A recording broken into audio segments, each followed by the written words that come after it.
Good morning. I will call the the June 17th, 2025 Norfolk Planning Commission meeting to order. Inform the public about the Open Meetings Act in the northwest corner of the room and ask for a roll. Sock. Here. Bryant. Hupkey. Here. Franklin. Kuby. Here. Griffith. Here. Ronfelt. Here. Wait. Here.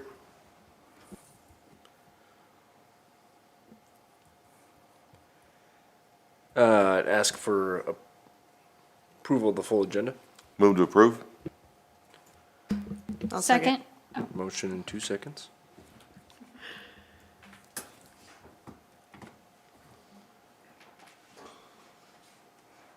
All commission members present voting in the affirmative. Motion carries. Consideration of the approval of the minutes of the May 20th, 2025 Planning Commission meeting. Move to approve. I'll second. Please vote. All commission members present voting in the affirmative. Motion carries. And now the consideration of the recommendation of the final plat of the Kuchar Sox addition. Val? Yeah, I can start this out. I maybe will start with the GIS, because this large piece of property here is part of this plat and the next plat. And so this one involves these two lots here and that access being split between them. And then the next one is up here, and so they're taking a little bit, this corner off of this large acreage also. So right now, we're talking about this one and splitting that little piece there between the two lots. And so you will see that here. So you can kind of see the old lot lines right there, and they're splitting it down the center. Fair enough. And Laverne is here if you have questions or if I didn't explain that correctly. Yes. Morning, Vern. Morning.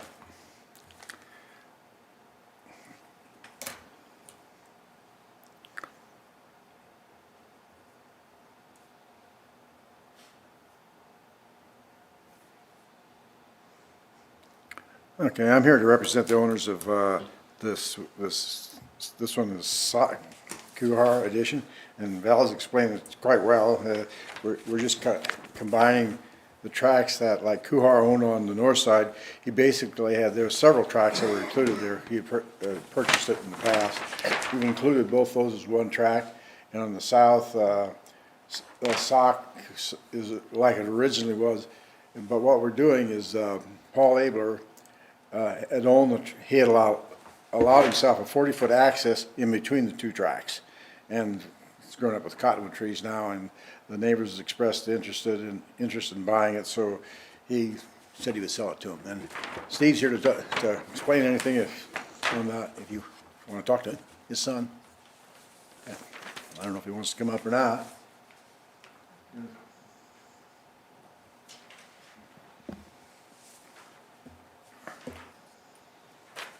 Good morning. Good morning. We could have you Steve. just sign in too, please. Okay. Thank you.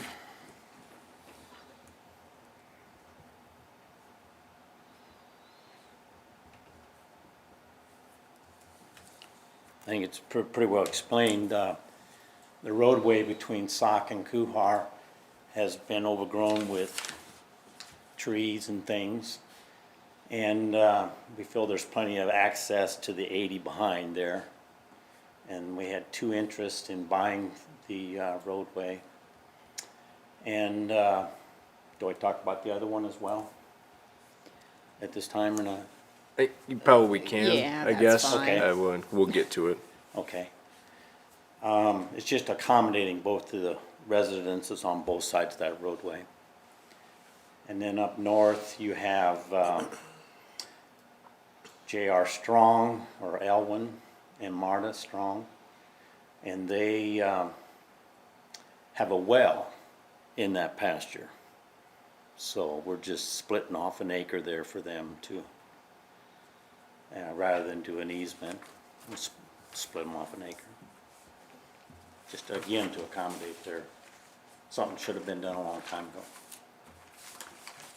Some maintenance type work. Yep. Fair enough. Thank you. Great, thank you. I'll zoom out more.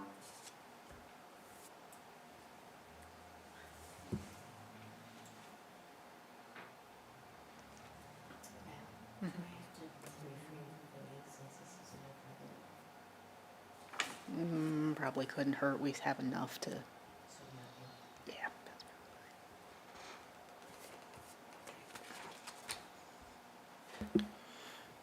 This won't affect access to the property in the middle there?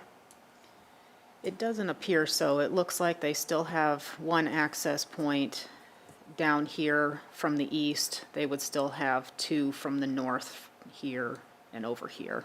So if it ever did get developed, there still are three access. They're a little narrower than what would be an actual street. I think we measured them at like about 40, maybe 45, but technically they're there. What's a regular street width? 60 for a residential right-of-way.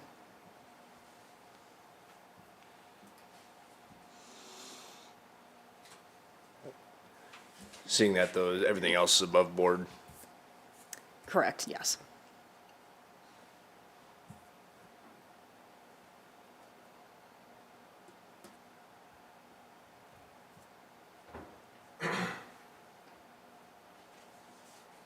Take a motion.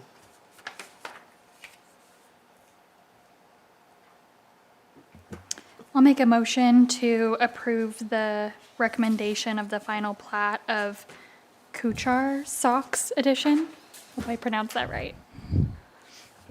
Second that motion. Motion and a second.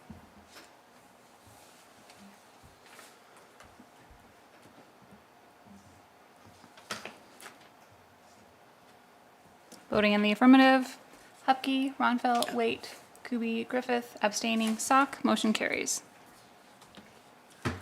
And consideration of the recommendation of the final plat of the Strong Abler Edition. This was the discussion with the well. Right, this is the northern piece, and actually, this makes it better because it looks like they had a accessory building on a separate lot, so this actually cleans up that nonconformity for us too by putting it all in one lot. Good deal.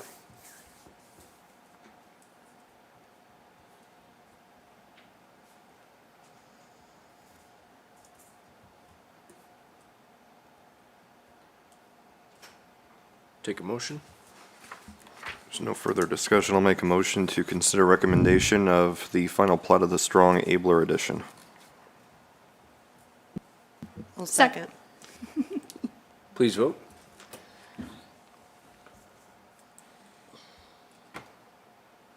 All commission members present voting in the affirmative, motion carries. And consideration of the recommendation of the final plat of Lake Arthur's Third Edition. Val? Well, Vern? You want to start, Val? Yeah, I'll bring up, I'll bring up this. So, this is Andy's Lake here, Cedar Lake. So there's this third lake just to the west that, I don't know that anybody knew it was called Lake Arthur. I did not But- know that. And so it's very rough, but I highlighted in red off of GIS what we're talking about, and then roughly drew in blue kind of what they're doing. So you're adding more to this lot here, and you're splitting up this kind of north-south lot into kind of two like this and taking some out of that lake lot. And you're adding more of the lake lot to this one over here. So, like I said, it's very rough, not even close to being exact, but I thought that might be easier a little bit than trying to follow the lines on this one a little bit. You did a good job. Thanks. And you want to explain why and what all they're doing, maybe? Try. Okay.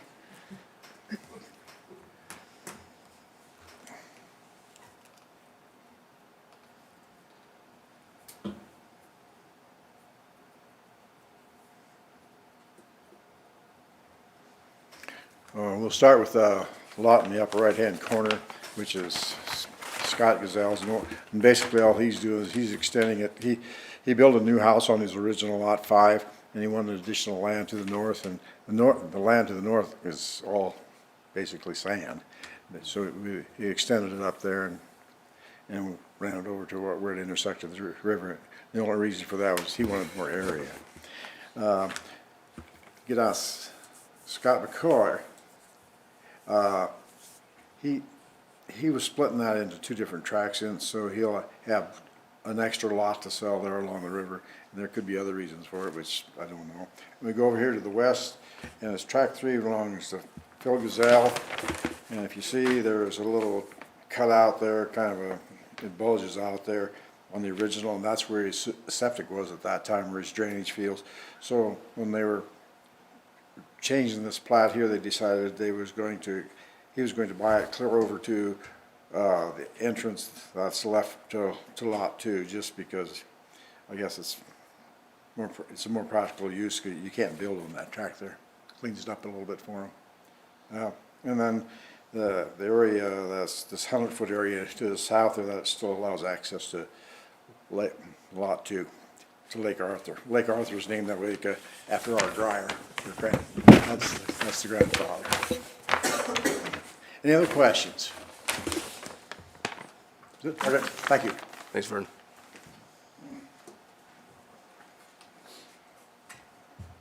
So lot 5 is blank? Yes.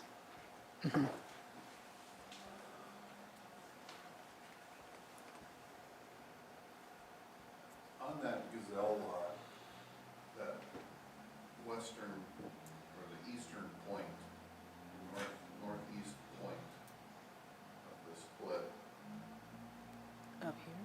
no, the one south, Here. yeah, go down the line that's splitting that, at that point. Yeah, there's some, right there, the northeast point of that line. Uh-huh. How was that point established? Why is that point where it is? That was established by, are you asking me, Steve? Yeah, what were his instructions to you in terms of Throwing establishing darts. that point? Why there? It's just a point in the ground, and the city wanted it there, on the south side of the pile of gravel. And then there's actually the east line, that was my instruction, that's where I put it. Well, I think he has some specific intention here. He never called me about this. I didn't have any conversation with him, but,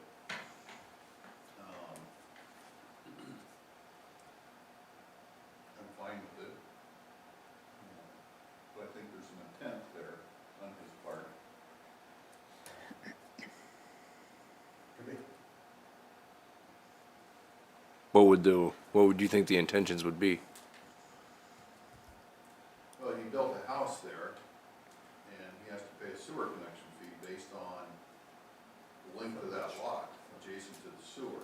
So he's intending to split that lot, and in some fashion, Escape. we will then assess that connection fee based on some value of the adjacency. It creates two odd-shaped lots, so it may or may not be an exact, it may not be just a linear dimension, but I'm assuming that that's roughly 50% of the way from the north to the south.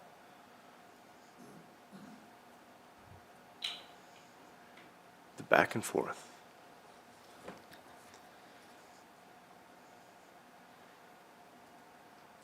Overall, it's kind of is what it is at that point. I mean, it is what it is. He hasn't come in and asked for any of my thoughts or input on it,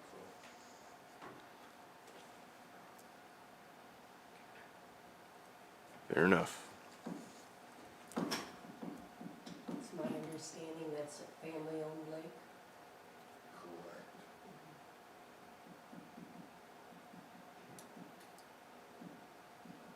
Kind of a legacy. I believe it's inherited. Yeah, and Scott McCoy was unable to be here today, but wanted to keep this moving forward, and he kind of came in and said that his intention in the future with that southern lot is probably one of his kids might want to, but it sounds like they're late high school, maybe He had contacted me early. also Okay. and said a niece was interested in purchasing that odd shape to the south of him. So it may be 10, 20, 30 years potentially before something gets put on it.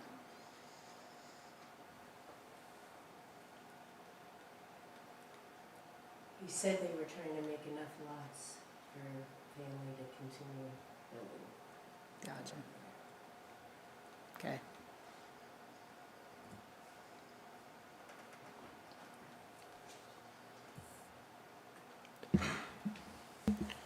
If there's no further discussion, I'll make a motion to consider recommendation of the final plat of Lake Arthur's third edition. Second.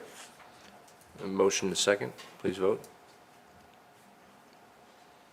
All commission members present voting in the affirmative, motion carries.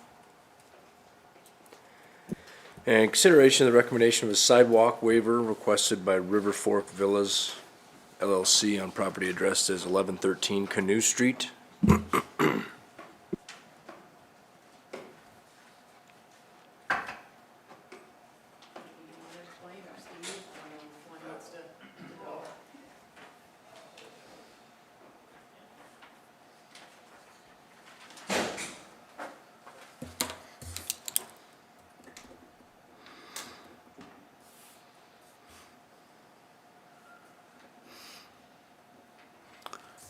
Good morning, Kelby Herman.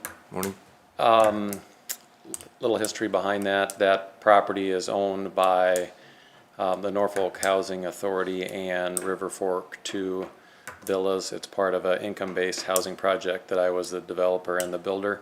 We're requesting a sidewalk waiver along that east side of that northeast building. If the sidewalk were to be installed, it would just it would run north and basically stop right at a ditch. If you're familiar with that part of Victory Road and that area, there's a lot of open ditch where water retention is stored and there's very little storm sewer and curb and gutter for the streets. So along Victory Road where it has been improved, where there's curb and gutter and storm sewer, we installed sidewalk. And we installed sidewalk and installed additional storm sewer right where Val's arrow is, and installed the storm sewer, and then in addition we installed the sidewalk even though the street hadn't been improved. Basically installing that sidewalk because it goes from River Fork to Canoe Street and it makes sense. So that north sidewalk, again, if we were to run that from Canoe Street north, it just stops in a 3 or 4 foot deep ditch. So the suggestion was apply for a waiver to not pour that sidewalk at this time, and at some point in the future, if Victory Road is developed and improved, then that sidewalk would be necessary to be installed. We did install sidewalks on Werner Road on both sides. Val, if you can show where that arrow is over. So we did install sidewalks on both sides there because that road was improved. Those sidewalks go to nowhere as well, kind of a swale ditch type thing, but we installed them because the road was improved. So, questions? Thanks, Kelby. Pretty straightforward. Thank you.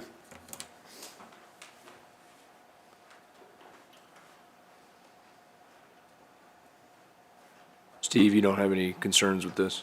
No, I worked with Kelby on that. I went out there and sort of inspected it towards the end of construction and made the recommendations to extend that sidewalk up between those two streets and advised that I would support a waiver on that north lot.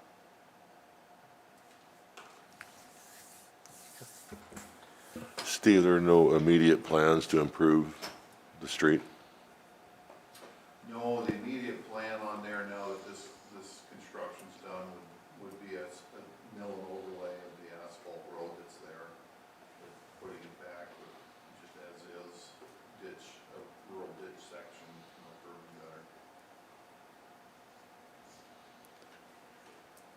So one question as you consider this, if you do want to make a recommendation for this, is we need some sort of wording, and maybe Steve, you help us with that, or you guys suggest something, because normally our waiver says you get a waiver until the city council orders it in, or there's a budding sidewalk. Well, there's already a budding sidewalk. So giving the waiver would almost immediately trigger putting it in because there's already a budding sidewalk. So we can't really use that standard language. Would it be, Steve, when Victory Road is improved or when storm sewer gets in, what do we put in a waiver to move? I think it would be sufficient to say when it's called in by the city.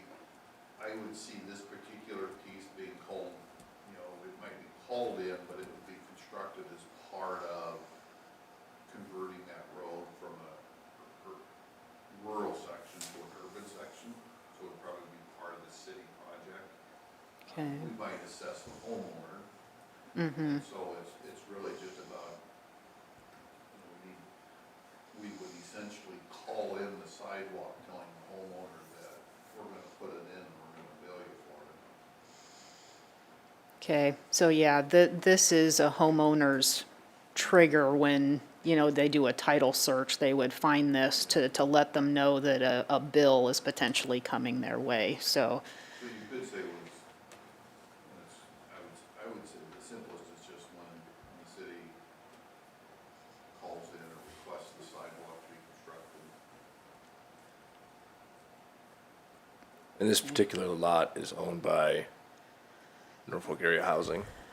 They have like a very small ownership in it, but they're like the managing partner according to the LLC documents, and so that's why they were able to sign the application as the owner, because they're the managing partner in this. Okay.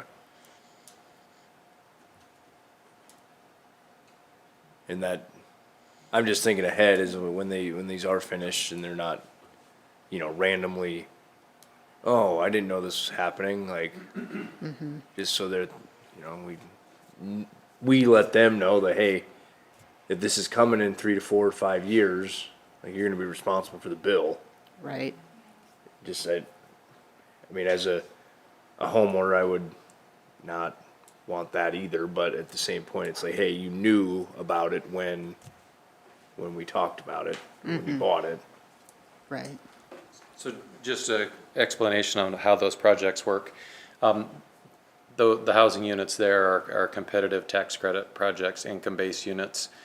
And the Housing Authority currently is the managing member for River Fork 2, which is the north cul-de-sac area. And Mesner Development would have been the original tax credit developer. After the 15-year compliance period, then Mesner Development is no longer involved, and then the Housing Authority takes over ownership of that. So we go to Mesner first. It would, Mesner's are a partner in the River Fork 2 LLC through the compliance period with the Housing Authority, and then once that compliance period has been met, then it would be, the Housing Authority takes over majority ownership. So, We'll be back on the developer then, yeah, so it's, within that 15 years. Yeah, the developer and the Housing Authority would be responsible for probably if that sidewalk gets put in. And then NeighborWorks of Norfolk is the managing member of the south unit. So they're under local control, and those, notices would be with local organizations. So my assumption is that wouldn't be a big surprise Okay, if and when that comes about. So. that works. Thanks, Kelly. Yep.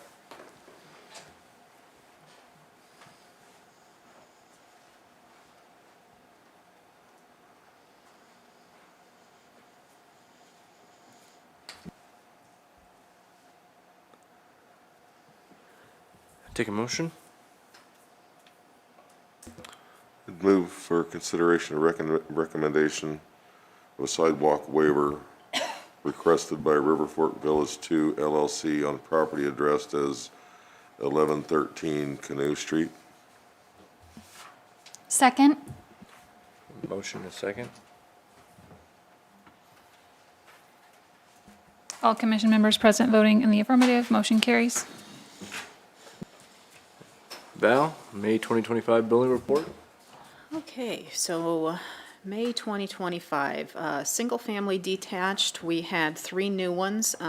We're running a little low. We have 33 this year compared to 40 last year. We had no new duplex or multifamily, so duplexes are even, 2 and 2, and multifamily were pretty high, 166 units this year compared to 30 last year. We did have 4 new single-family attached come in, and so we are doing really well on single-family attached. We have 14 this year compared to 4 last year. And building valuation is still just over 50 million higher than last year. Thank you, Val. Any other open topics or concerns? Seeing none, I'd take a motion to adjourn. So move.